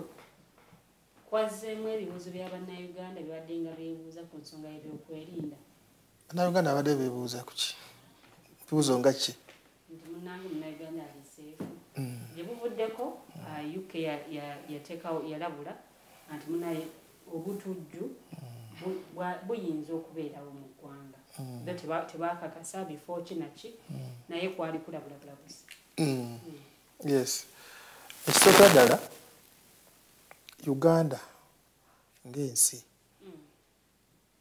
eyise mu bizibu bingi era ebimu ku byo nga insecurity okutwaliza awamu okubaddala kugundi ku gavumenti ezasookawo okutuuka kwene yaffe eriwo olwaleero obaoliawo gye tulabyeko n'amaaso abamu tugisaavingidde namu era tukyagisaavingamu. So singa otunuulira gundi ebizibu bya Uganda ekyasooka ddala yali gundi ali insecurity naye nga weeva nga teva muno mu Uganda mwennyini kitegeeza ekintu ekyo kiba kizibu ekyokulwanyisa kimalawo up to zero level. Kyova olaba nti wabeerawo era obuyitamu atali memorial bannayuganda baali bakimanyi nti with NRM wegera ku security eba bonus. Naye tunuulira nti okutuuka ku point eyo gavumenti yakola etya kulaba nti abantu bakola ki babeerawo nga benyumiriza mu ki mu mirembe giriwo olwaleero. Otunuulira Uganda tulinga abali mu gundi mu Island. Uganda landlocked country. Tetuyina gundi kuba etereve tusula gundi kusema yanja. Nese zitolere zonna. Tewali nsi gy'olaba nti oba teri mu lutalo oba tyali mu lutalo. Ne mu bbanga litali awala. Otunuulira wano Sudan nakati ebiri obimanyi. Tunula DRC wano, Rwanda ebyaliyo, Somalia, kati ate zinene zitolode Uganda. Naye entale zibeerawo tebalwanyisa bisona, balwanyisa mundu. Emundu ezo abazirina baba basinga baddukira mu Uganda nazo ne bazikweka eno. Eba insecurity y'amaanyi. Nali nsoma nga bagamba nti mugundi bana bakatola solas bana abakuta ku bante rasoling obibwente nti osanga nti emundu AK47 edaling ngono kwa inte 10 olikuwa AK47 niyo kati olwaleero nti inte 2 AK47 ate wayingire Sudan munda nobo ina gujaga ya mata olakwa AK47 pisto ya mitwali 5 nawo osanga nti ebyo nabyonna ebyokulwanyisa at the end of that day abantu baddukira muno nga ba refugees ne batekawo insecurity obolyawo eyali yavaawo kino kiba kitegeeza twakijogedde ku background eyo kitegeeza nti olwaleero nti gavumenti erina okukola obutaweera okulaba nti ekola ki tesiitinga okulwanyisa ebikolo byaki ebyobutujju ebireese insecurity mu ggwanga lyaffe. Weewaawo olumu omusaza ogamba nti naye bibalemye bikoze ki omuganda agamba atamukute kakati president yafuddeyo okwogera ng'asinziira ku bulumbaganyo obubaddewo Kasese ku ssomero n'ebikola ebirala ebyobutujju ebibadde bigenda mu maaso mu ggwanga. President okuvaayo okwogera abazze okulaga bannayuganda nti gavumenti tebitudde era okubagumya kuba obulamu bw'abantu si kyakusaagirako. Era president ku mulundi guno namusanyukidde nnyo tiyayogedde byabufuzi byonna yalaze nti ensonga za security tetulina kuzitabika neki n'ebyobufuzi ebyabufuzi kuba bannayuganda balina okukola ki kuba the end of the day obanga oba tokumye bannayuganda n'ebintu byabwe weesanga nti n'ebyobufuzi byoyogerako tebiyinza kubeera tipa. Bw'otunuulira gundi yayogedde ku gundi ku basirikale katuli mitwalo ng'emeka abapoliisi 5 nga mu 13 era bageza okukwata kakyota ku dividing olaba entaya bakyali batono. Naye munnayuganda yani gavumenti tulina population nyingi abaana basomye bagende bayingire mu poliisi naye kijja ne cost yaayo emisala gyetaagisa ebyambalo n'ebikozesebwa bakye bayita omusirikale trained togenda kumwambaza bwambazi uniform kati musirikale anabye yeetaaga kati eba budget y'amaanyi kuba nti security sinyangu yokukola ki insecurity sinyangu yokukola kyokulwanyisa singa otunuulira nti gavumenti ayina mu byajja yasooka neetunuulira buzibu ki obwali ku gavumenti ziyendala nti ebitongole ebikumadembe byennyini bebyali namba 1 mukola ki mu kutulugunya abantu okuleetawo insecurity ne bajja ne bagamba nedda ffe nga gavumenti tetulina capacity emala okulaba nga tukuuma abannayuganda n'ebintu byabwe twaleteeka mu parliament tukkirize private security agencies registeringe zijinga companies zikola ki zituyambeko okola ki okukuma bannayuganda naye nga bali under government era na government alegeza kukola kyokola kulaba kwashwalira bannayuganda security ekola ki ebeerawo naye obeerawo nti n'abayeekera n'abalina ebigendo nabo tebatudde buli womodifying ekintu nabo bamodifying ate they have nothing to lose gwena budget olina okukola ebirala olina okuzimba amasomero n'okuzimba enguudo bo tebana kibala kibakola baba planningira gwe so at the end of the day president yatuwadde essuubi tika government tetudde nde nafa abantu vigilance erina okubeerawo kubanga era wetudde emabega nti singa otunula enamba y'abasika gye tuyina temala kyova olaba nti mu myaka gy'ekyenda onoza kyenda mukaaga mu 2000 kale waliwo kibaleeta nti community policing nga polisi egeza kulaba nti okutegeeza bannayuganda mutuyambeko okwekuuma kwaffe tuli batono ebyo nga gavumenti egeza kuteeka trust mu bantu okubasembereza nti insecurity yonna singa ebeera etandikira ku kyalo kyokola kyolimu so kati ndo president kyayogedde muzingamba kyali wadde bannayuganda essuubi naffe tuddeyo kubanga kyebayita good neighborhood watch tekikwetegeza agenda ku ssomero if you hear something say something mu security webagamba tokola ki tosirika eziruli kushayina nakugamba nti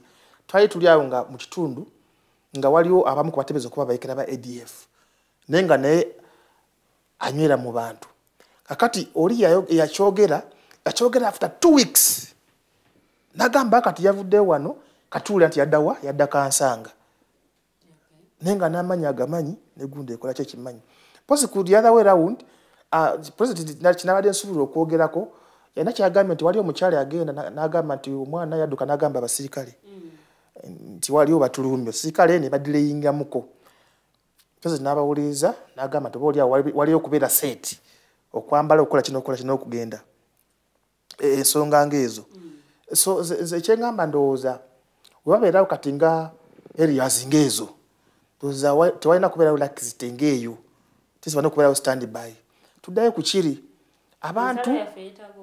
abantu kamaleyo kino katono tukajja kukyesa abantu baleta bagunda aba LDU abantu babavumirira nnyo naye abantu abo ndali nabaagala bobera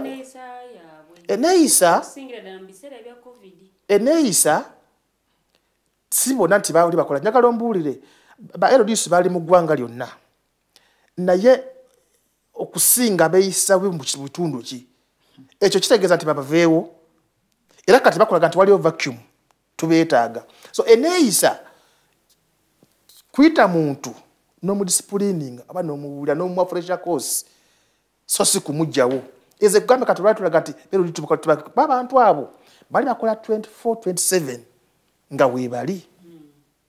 weebali so mu covid sinagwerenya mu covid kuba teri yali amanyi covid tewali musirikale gwe bali batendeka nti pandemic egenda kujja olina okweyisa booti byali birala nnyo so kati tulina covid bakomewo batali okuddamu kulawunaki kulawuna ebya dena ogamba okukalawo gundi border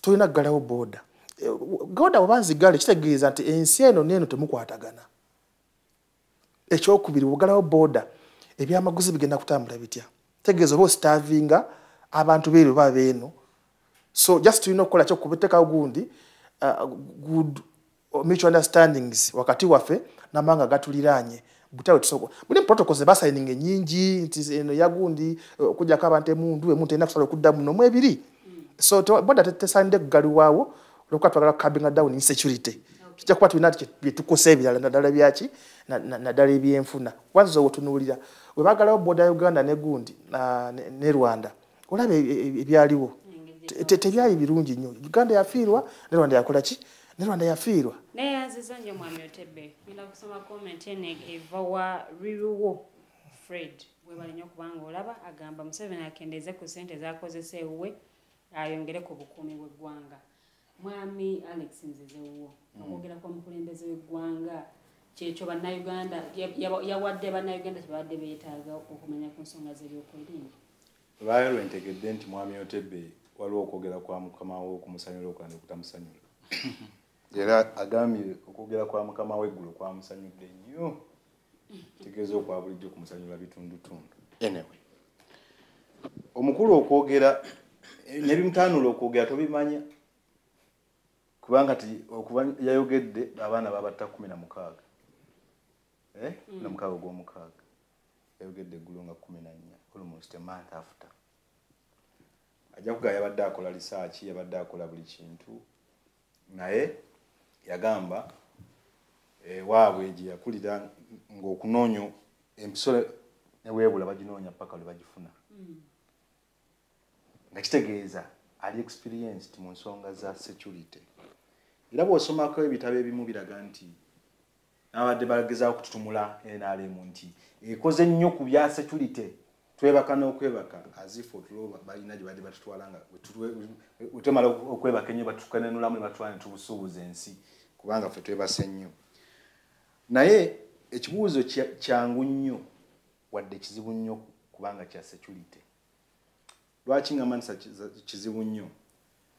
Suubi kiri nabadde nsuubira lyagenda okumpa nga bw'abalayira nga amaze n'okubba buli yagamba ngenda kubakuuma n'ebyammwe. Nga Kayihura akyaliwo yatugambako balina crime preventers abagenda mu miliyoni namba. But because of politics baatuuka bennyini ne bebejjirawo nga tewali abagambye n'obbagamba, tewali abatuma bateekawo ne baatuuka ne babejjirawo nga bagamba Kayihura ayagala kubawamba nga akozesa crime preventers. Ku muntu wa bulijjo baamutegeezanga nti crime preventer ali mu kitundu ky'okutegeeza gwe ky'otamanyi okuyambako afominge ISO ne PISO parish security something officer kubanga yabeera kumpi naawe ava mu mmwe ali part of you. Genda okumaliza nga Kayihura abali ku lutinga yabajja mu bitundu byala ate nga batwala mu bitundu byala ne bamaliza nga ekigendera tebakoze eki tebakifunye. Olwaleero bw'owulira nti mukulu Museveni verbatively nga nsoma statement yagambye bw'ati ADF is no longer a military problem because the UPDF attacked them and weakened them. But the same person with the same head nga atudde asoma n'agamba but the same ADF has broken into smaller groups that have become very difficult for us to manage. Gwe wennyini otugane tebakyali kizibu gye muli. Ate ogaye betemye bafuuse ekizibu gye muli nga bagenze mu butundu obutono. Bagenze mu groups and individuals that have become. Kati ngolabye ddala okutubuzaabuza. Tokyabatya nga becoming more sophisticated. Omaze okugamba nti obakubye bavudde mu group ennene kubanga batooke ng'obadde olitiisa amaaso ddene kati lyewagudde ligenze mu bitundu tokyaliraba emirimu gitambudde tomanyi atutte ki tomanyi famire tutte ki tomanyi muno ekikugenze wa neighbor tomanyi muno ekikuzigadde mu famire yo. So we don't know who is in ani ali Congo ani ali mu Uganda. Luli bajanga mu group n'osobola okumanya nti kati group y'abantu 2 bayingidde ekyo kichwamba tukubyeko 10 kizzeeyo. Nyato ozze ng'otugamba baafuuka individual naye ate kati bangu okumane kama nga kibuzaabuza so ngamba nti wabaddewo essuubi lyampadde nedda kubanga byeyogedde byongera nze analyzinga nga ayogera ego naye wadde ne mulaba ndwawo kumulaba kwa wadde otugaye gwe mutwe gujja ne mulaba nga ayigane binalabye byebino nalabye omuntu azze okwogera okubuzaabuza omuntu wa bulijjo agane okutegeera ebigenda mu maaso mu nsi ye. Lwaki bw'ongamba nti tuna sub count 229 nga buli sub count ogenda giteeka abantu 18 aba police kibakitegeeza weetaaga ba police officers 5,512 552,200 police officers. Kati yatuwadde solution yatuwongedde kizibu kubanga ayogedde ekintu ekitagenda kukolebwa mu reality.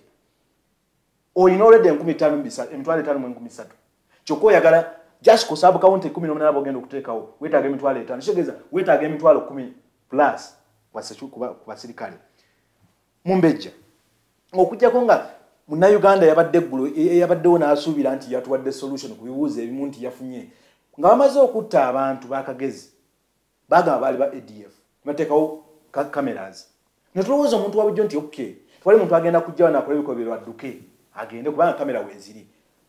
So many cases have happened nga bw'otuuka n'osaba wadde bakonye bukonyo ina kukolobolako bw'otuuka police n'okigaa we bankonedde mbadde under the camera bakuwa reason era tebaddeeko ekitundu kyabase tobadde masannyalaze naye bo ekibaganywamu ate so ajja kugenda baconnectingo ka video ke balina bagambe naye batuweeko ku kamera yo details tulabenga tufuna footage where they have interest for political motives kati nze ngamaze okuwa biri byonna byabadde ajja ayogera bwe walebeerawo evidence yaba ADF nga tetubulabawo kikyuka ne byayogedde eggulu yayongedde ku confusinga so nkiddamu nga ngamba nedda tiyatuwadde kubanga naye yafaananye nga nze acomplaininga yatuuse noga nti RDC we bwe gwe yedeployingirayo ajja naggalawo amaduuka n'abantu ekiro nti ADF ejja muggalewo nangambye ekyo tekisoboka kati yampadde solution gw'oyinako kontrola baakola ebintu ebyo nze ate gwe siinaako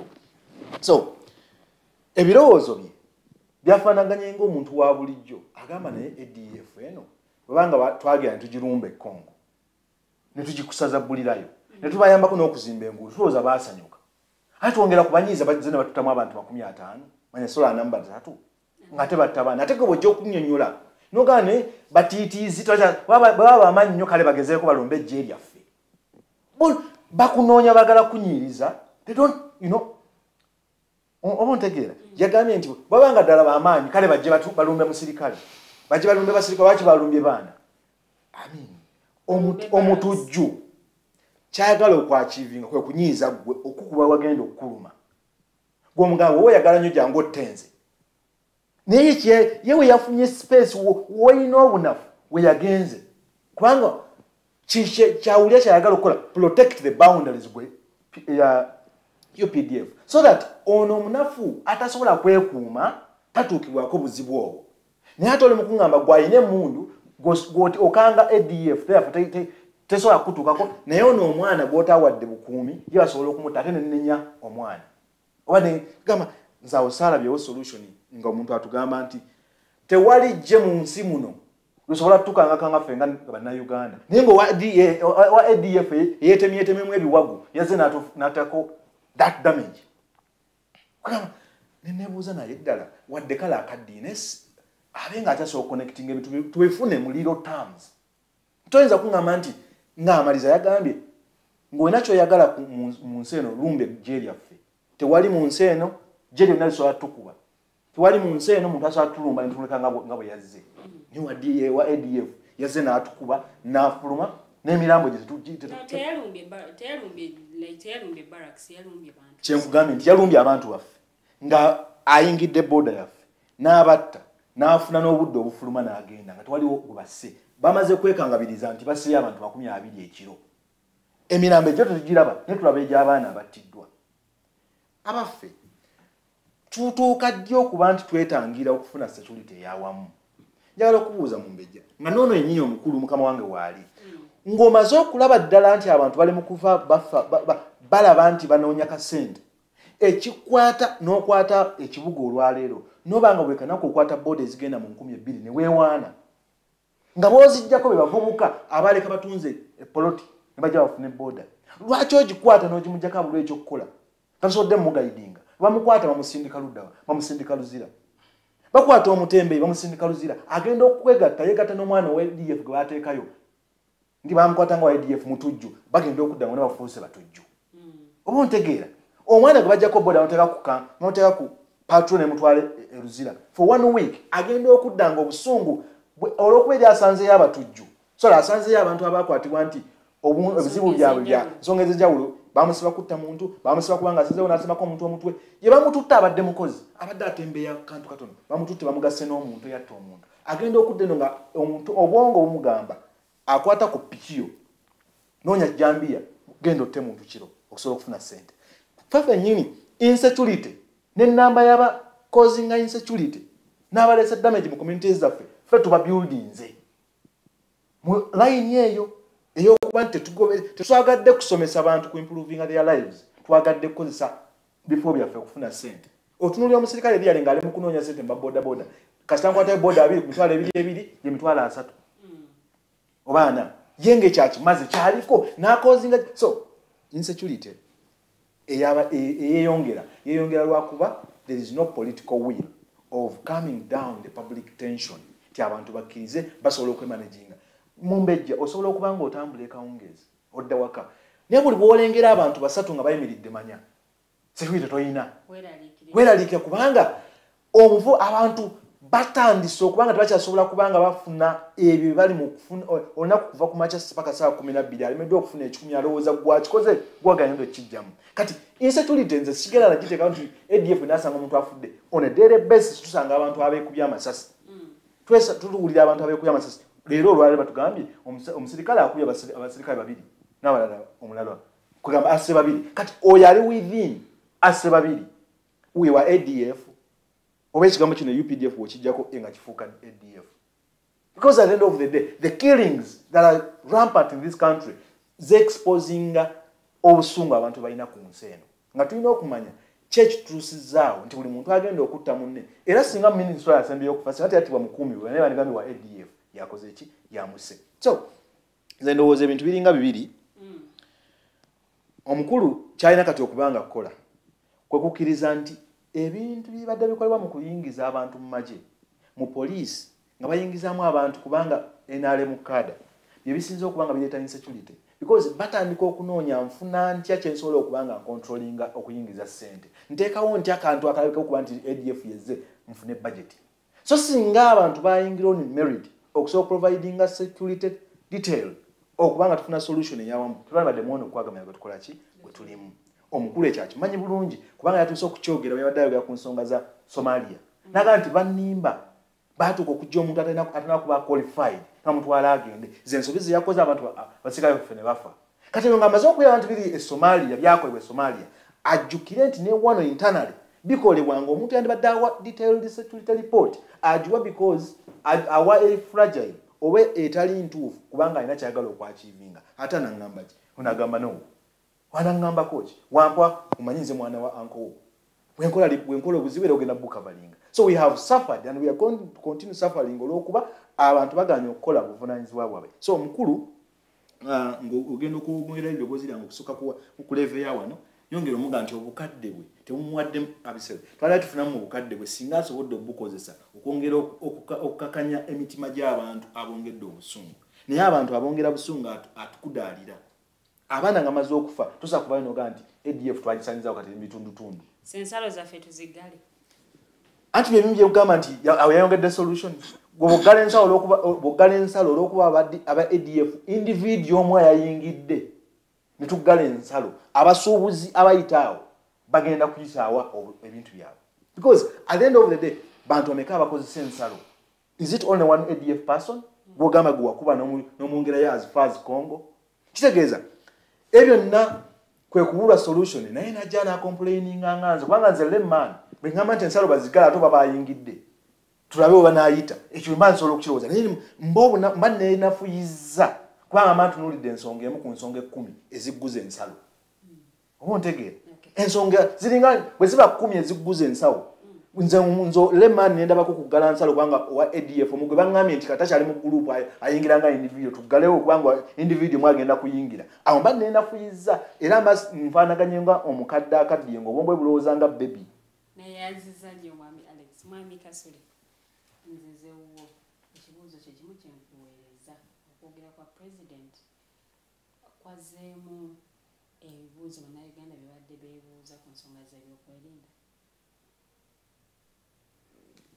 President Museveni awangadde wano lwakuba mbu abantu babadde batera obbagamba mbu baatuwa otulo ng'omuntu amanyi nja kujja ngende mu kibuga mbaatise nyiga amapeesa wano newali nja kuddayo waka neebake bulungi teri agenda kunkwatako naye kati budde buno ekyo kasita kivuddeko I think there are more reasons to worry for both of us as a country.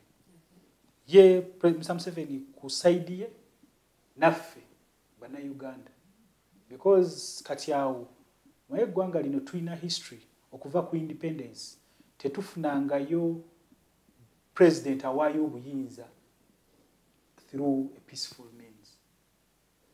Kuva independence omukulembeze omwe abeera alayira either ku parliament oba kololo omulala ngali ku boda ng'akola ki gadduka.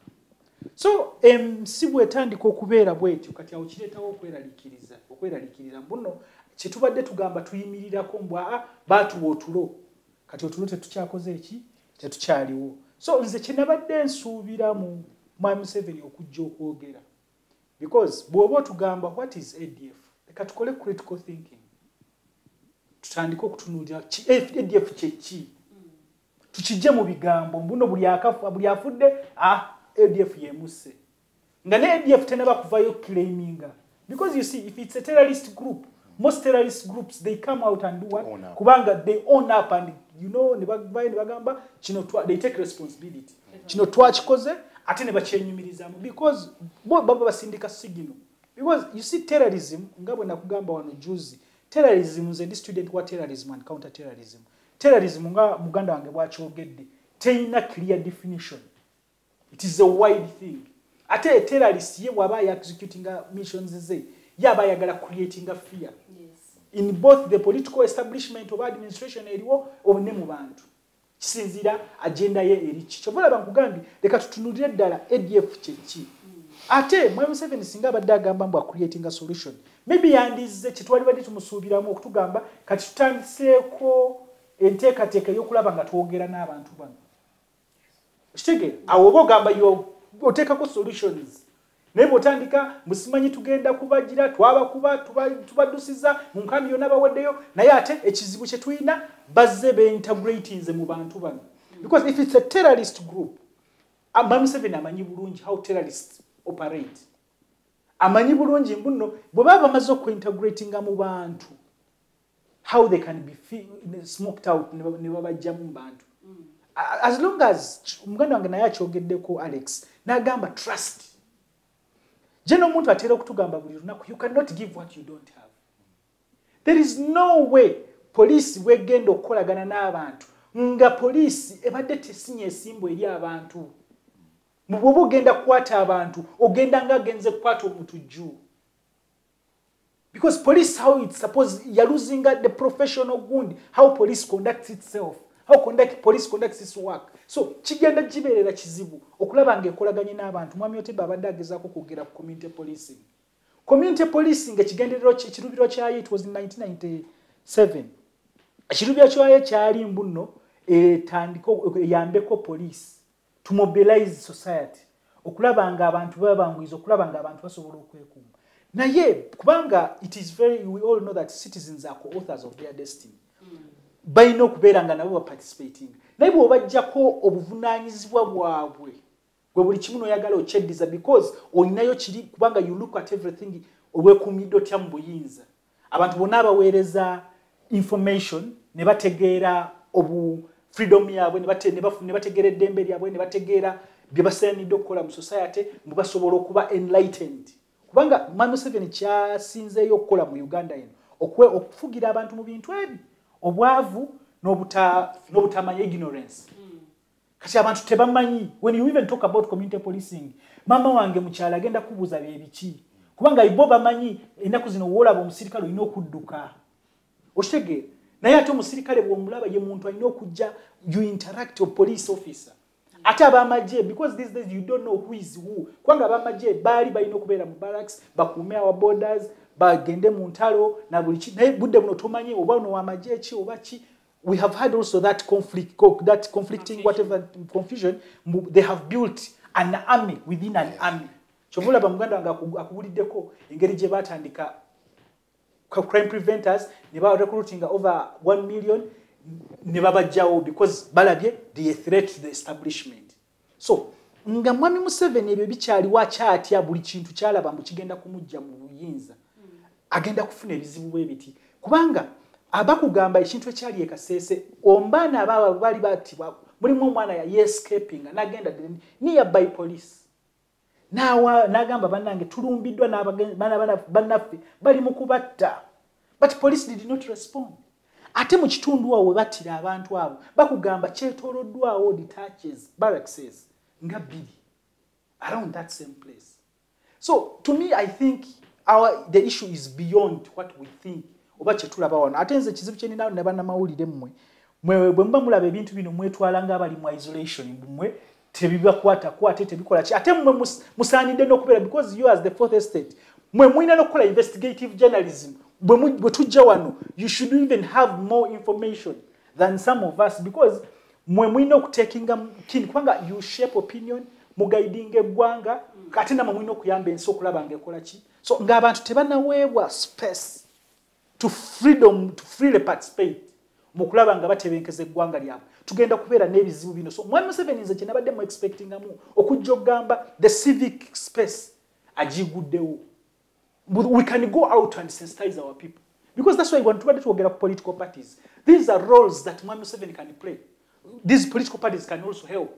Walabe Kenya when they attacked Westgate Mall, political parties zonna zavaayo.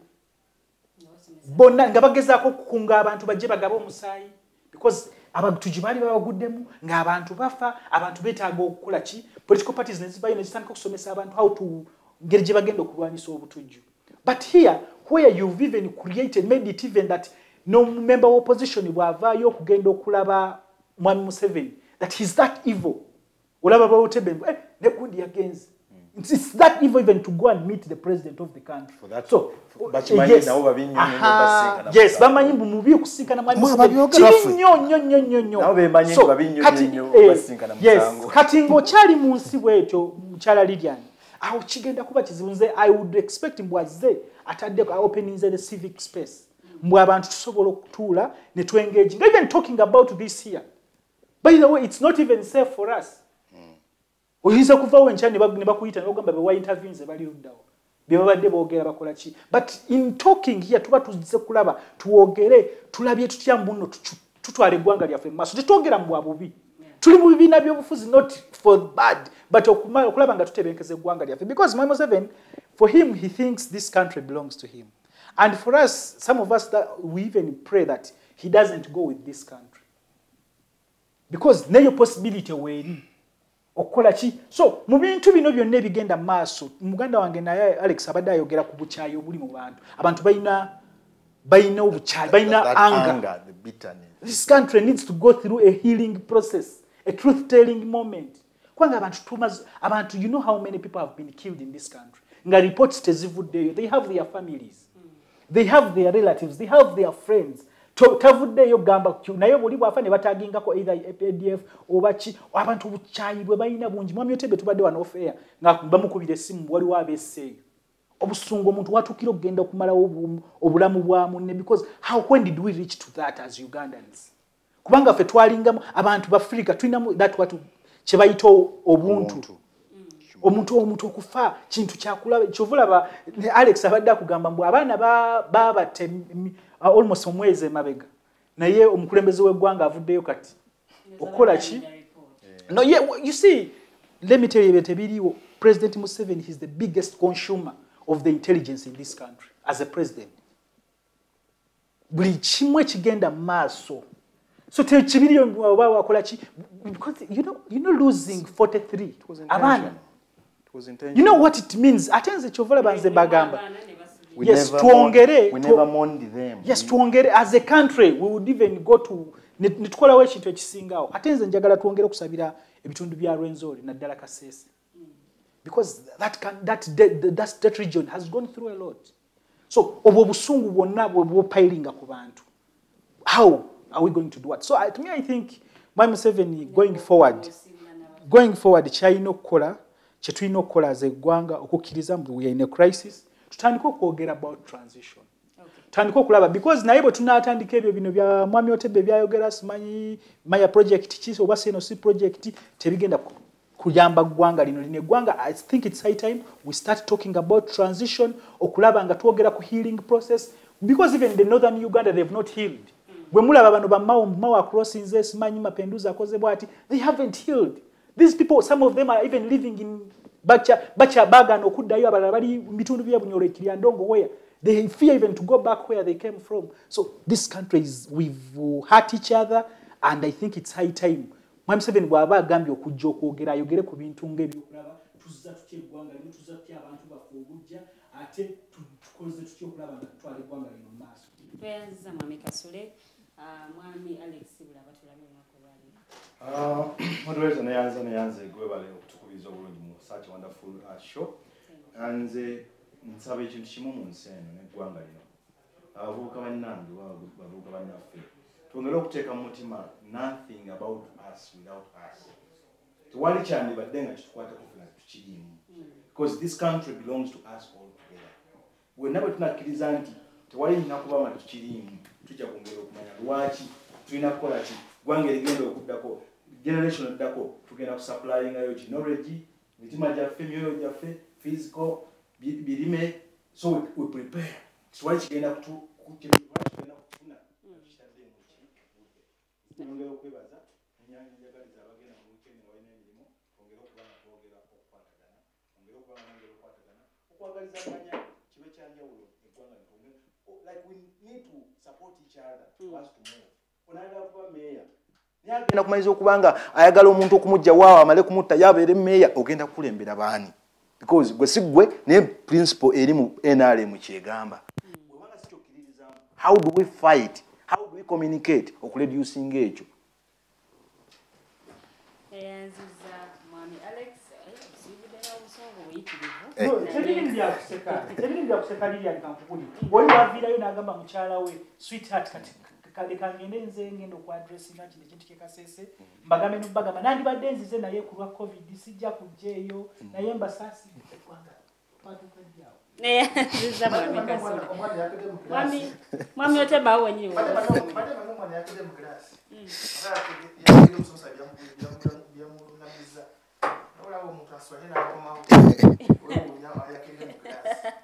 sibula batulabe mwami otebe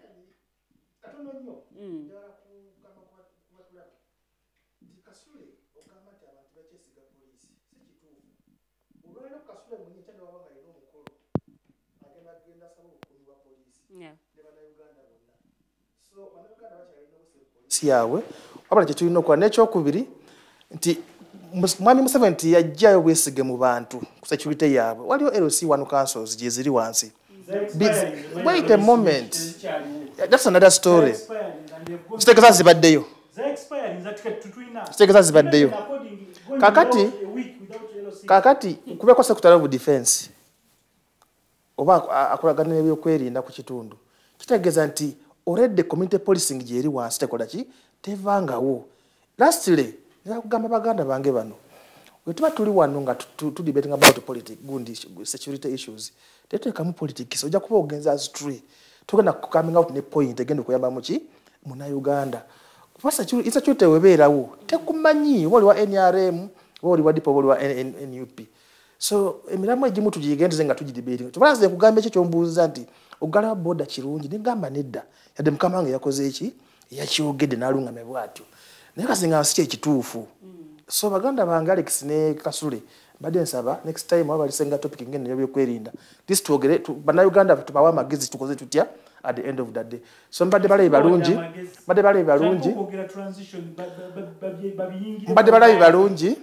basebo ne banyabo she badde nungi nnyo emilamaji badde mirungi era twebaza good management yaffe mwitenge emiramu egifaanagana bwe giti jja kuba nga tukola kituzimba eggwanga lyaffe bannamakindye mbagala nnyo mwebale obuwagizi bwe mutaso okundaga olunaku lw'enkya tuli awo erukuli ku global nga tunyumyamuko ebyemakindye nga bigenda otambula mwebale nnyo mwebale ddala sigadde nze Otebe Robert Prince Totoman. Sisobola kubanga nyongerako kigambo kyonna ku bigambo by'abakulu bye boogedde nenjala kubibaza mwenna batugoberedde mwebale nnyo omulimu gw'omukozi gubadde gwa njawulo nnyo njagala kubanga nsiibulira wano nga ndibaza abalabi baffe abalungi naye ate n'okusingira ddala abapanalist bembadde nabo olunaku olwaleero nebaza ttiimu bwe tukoze ku kamera kubaddeko omwami Ali Alibawa so nga ate mu control room wali omwami Mokose Arnold Anthony olunaku olw'enkya temusoba the interface show ne retired Colonel Dr. Kiza Besije noza bino bitwogedde bibadde bitonoko naye ajja kuba alambulula obaoliawo ku nsonga still zezimu azetukonyeko olunaku olwaleero n'ensonga endala zajja okuba nga ate ayogerako olunaku olw'enkya sobeerako ku ssaawa 4 okutuukira ddala te ku ssaawa 6 ez'emisana ne snapta ku ssaawa 12 ez'akawungeezi togisubwa kambagalize ekiro ekirungi ne weekend ennungi mweraba.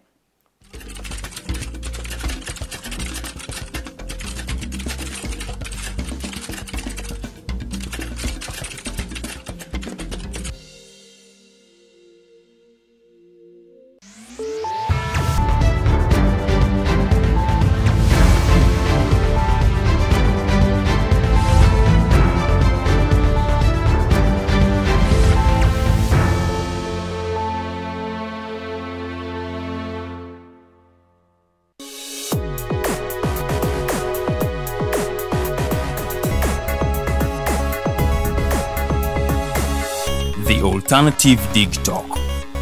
Real issues, real talk.